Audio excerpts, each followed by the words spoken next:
or with any stone wherewith a man may die, seeing him not, and cast it upon him that he die, and was not an enemy, neither sought his harm, then the congregation shall judge between the slayer and the revenger of blood according to these judgments. Right. And the congregation shall deliver the slayer out of the hand of the revenger of blood, and the congregation shall restore him to the cities of refuge, whither he was fled. And he shall abide in it unto the death of the high priest, which was anointed with the holy oil.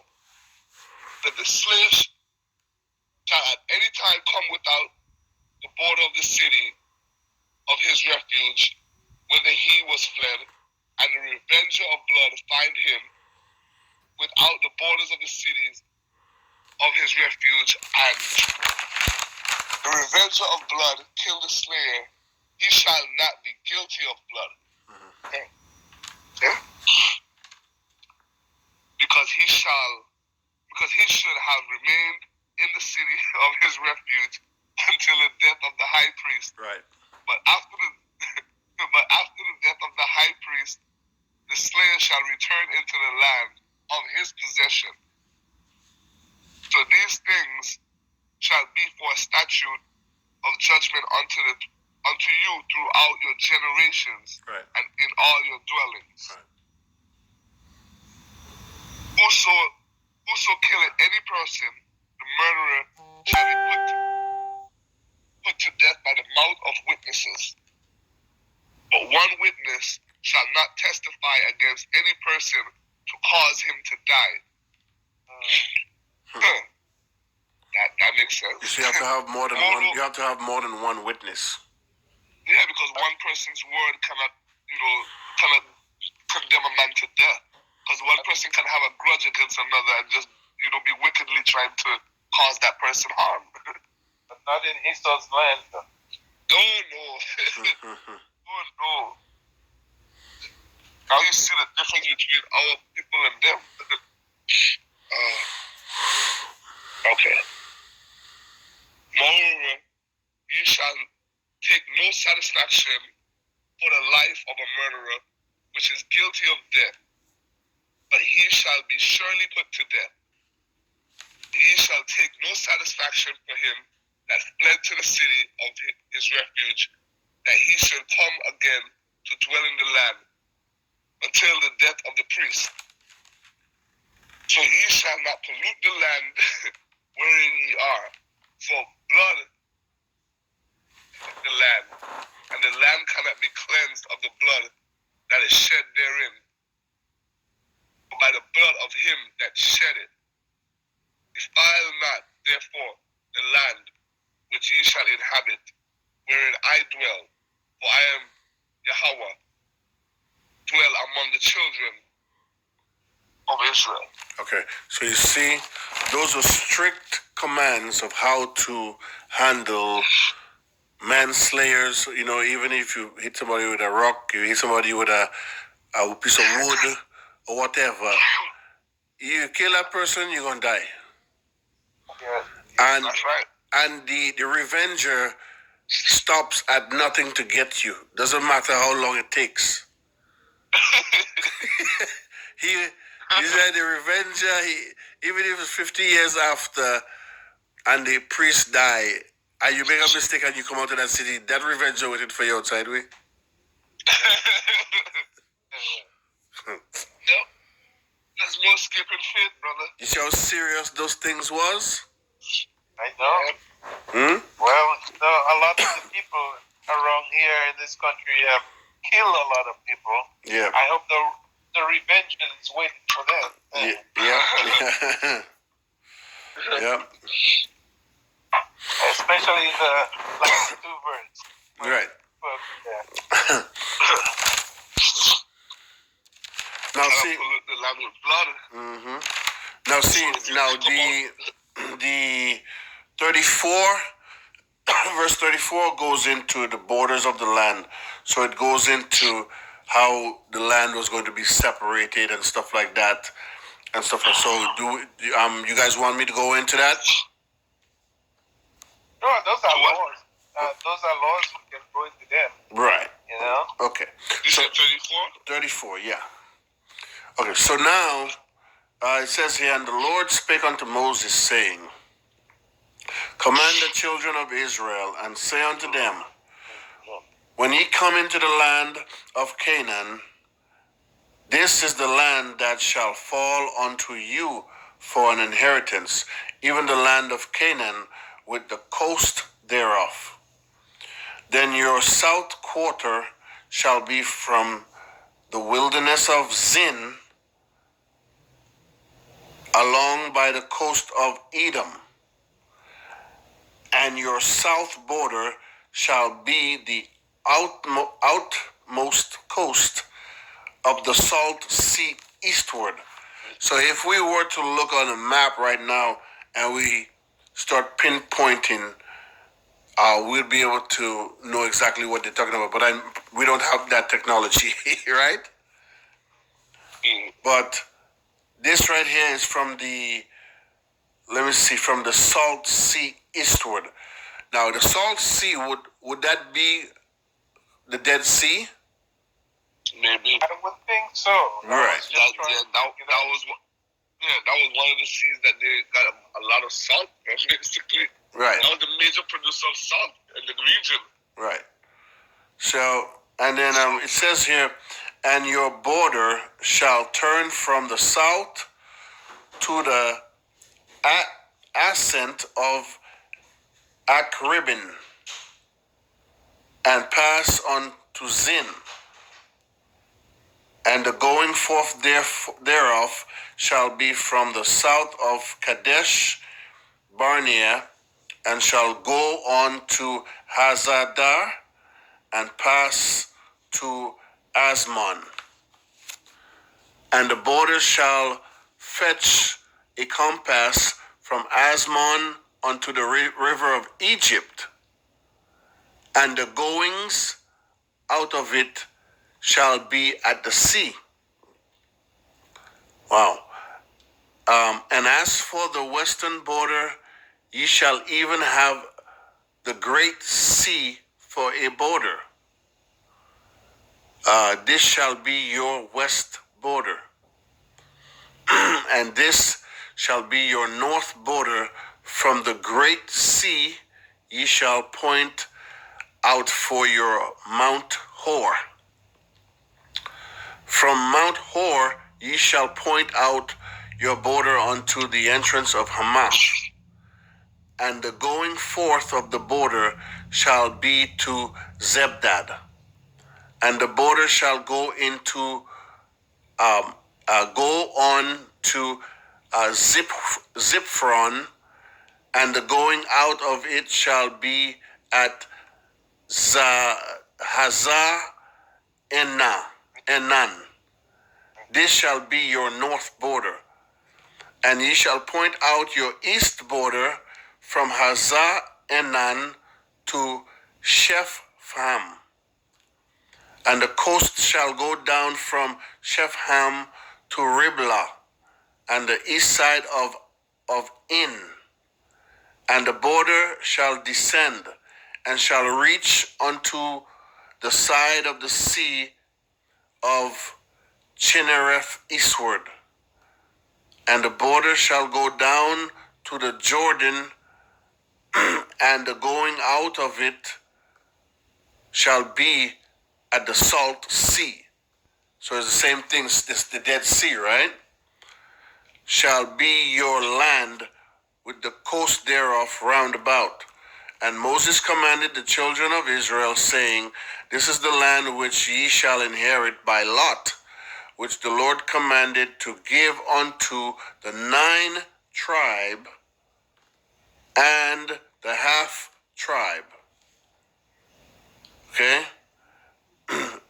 For the tribe of the children of Reuben, according to the house of their father, and the tribe of the children of Gad, according to the house of their father, have received their inheritance.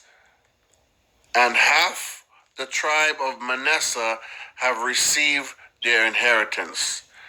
The 2 tribes and the half tribe have received their inheritance on this side of Jordan, near Jericho, eastward towards sun rising.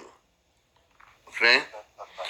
So it says, the names of the men who will divide the land.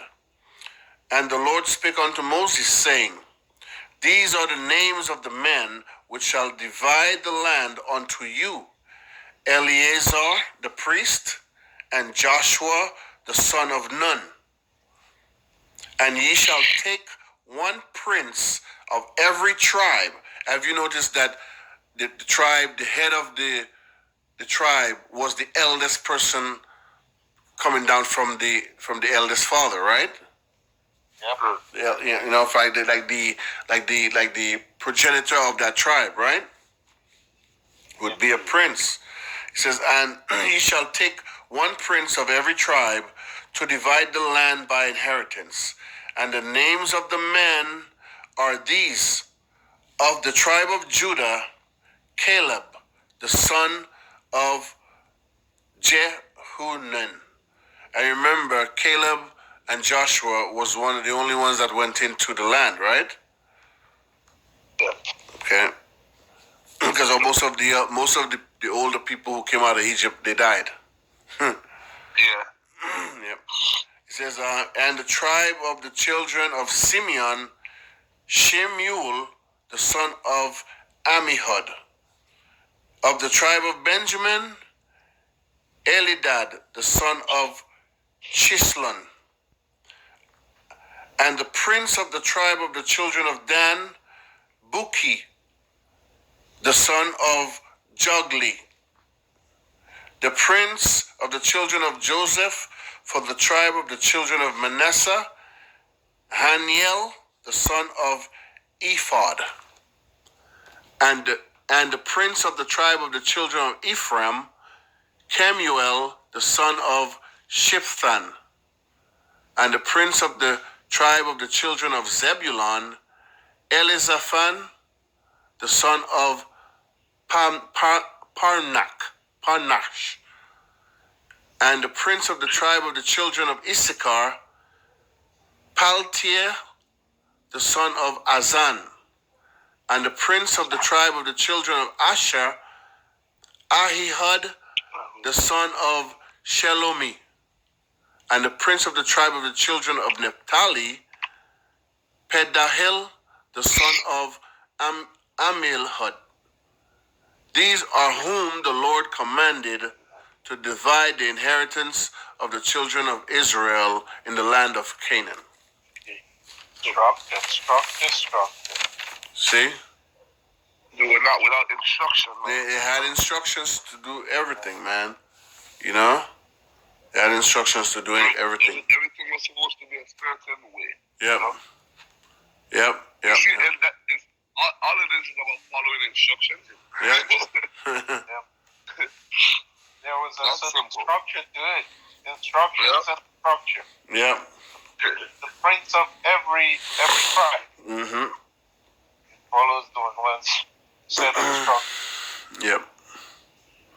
Now, we're going to skip over the 42 journeys of the Israelites, and let's go into more or less this one here. The tribes of Reuben and Gad request land of the east of Jordan.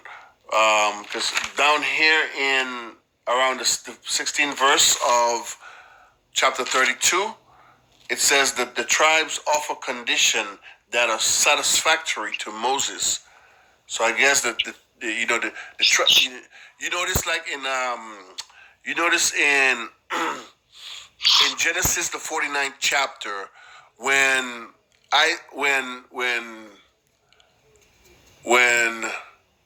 Jacob called his sons and told him what's going to befall them in the latter days, he also gave them a certain blessing, you know? And they had a certain way about them that they lived. You notice like some of the tribes like to live by water. Yeah. Some of them like to live south, so closer to some things, and mountains, and some like to live on prairie lands or whatever. Everybody had their likes and their dislikes. So I guess those are the conditions that they were given. They were telling Moses based on what they were looking for.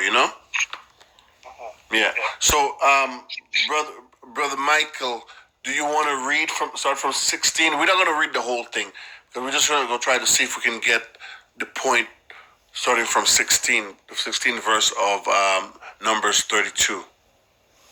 Let's take to verse 16. Mm-hmm. And they came near unto him and said, We will build sheepfolds here for our cattle, and cities for our little ones. But we ourselves will go ready armed before the children of Israel until we have brought them unto their place. Now our little ones shall dwell in the fenced cities because of the inhabitants of the land. Mm-hmm. We will not return unto our houses until the children of Israel have inherited every man his inheritance. Right. For if ye turn away from after him, No. you will get... Sorry. What verse you on? For we will not inherit what with them on yonder side of Jordan forward, because of inheritance is fallen to us on this side of Jordan eastward. Right. So they was worried about the people that was the other how you call it, the other nations that were outside of them. Inhabitants, yes. Yes. The dwellers of the land around it. Yep. The enemies. Enemy. Yep. Mm-hmm. Yep. The spaceholders. We go back again. On 18. For we will not return unto our house until the children of Israel have inherited every man his inheritance. For we will not inherit with them beyond on yonder side Jordan forward, because our inheritance is fallen to us on this side of Jordan eastward. Mm-hmm. And Moses said unto them, If ye will do this thing, if ye will go on before the Lord to war, and will go all of you armed over Jordan before the Lord, until he have driven out his enemies from before him, and the land be subdued before the Lord, then afterward ye shall return and be guiltless before the Lord and before Israel, and this land shall be your possession before the Lord. Mm-hmm. But if you will not do so, behold, ye have sinned against the Lord. Because your sin will find you out. Right. Build your cities for your little ones, and fold your sheep, and do that which have proceeded out of your mouth. And the children of Gad and the children of Reuben spoke unto Moses, saying, Thy servants will do as my Lord commanded. Our little ones, our wives, our flocks, and all our cattle shall be there in the cities of Gilead. But thy servants will pass over, every man armed for war, for the Lord to battle, as my Lord said. So concerning them Moses commanded Eleazar the priest, Joshua the son of Nun, and the chief fathers of the tribe of the children of Israel. And Moses said unto them, If the children of Gad and the children of Reuben will pass you over Jordan, every man armed to battle before the Lord, and the land shall be subdued before you, then ye shall give them the land of Gilead for possession. Mm-hmm. But if you will not pass over with your arm, they shall have possession among you in the land of Canaan. Mm-hmm. And the children of Gad and the children of Reuben answered, saying, As the Lord hath said unto thy servant, so will we do. Mm-hmm. We will pass over on before the Lord into the land of Canaan, and the possession of our inheritance on this side Jordan may be ours. And Moses gave unto them, even to the children of Gad, and to the children of Reuben, and unto half the tribe of Manasseh, the son of Joseph, the kingdom of Sihon, king of the Amorites. Now, remember we read about that the other day in the book of, what is it? Was it the book of Judges or the book of Joshua? Judges. Judges, yeah, book of Judges. Right. I think you guys went Judges. Mm-hmm. Yeah. Yeah. That's why I stopped, because I would say, we just read it. And the kingdom of Og, king of Bashan, land, which the cities thereof is in the coast, even the cities of the country round about. And the children of God built Dibon, and Anthorod, and Ararat, something like that, and Aspro, and Shofan, and Jazar, and Jogbiha, and Beth Nimrah, and Beth Haran, fenced cities and poles of shade. And the children of Reuben built Heshbon, Eliah, and Kirjath Jair. Don't worry, you know. One of these days we'll be able to speak, just we'll be able to flip out of our tongues, boy. And Nebo and Balmeon, their names being changed, and Shibmar gave other names unto the cities which they built.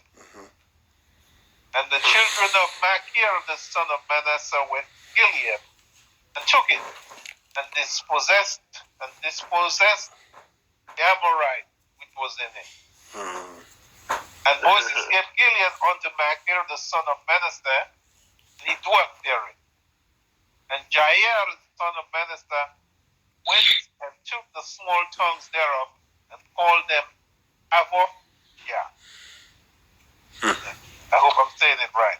And Nebo went and took Kenath, and the villages thereof, and called it Nobar, after his own name. Right. So you see, so those are the things that our people had to go through because they wanted to have their own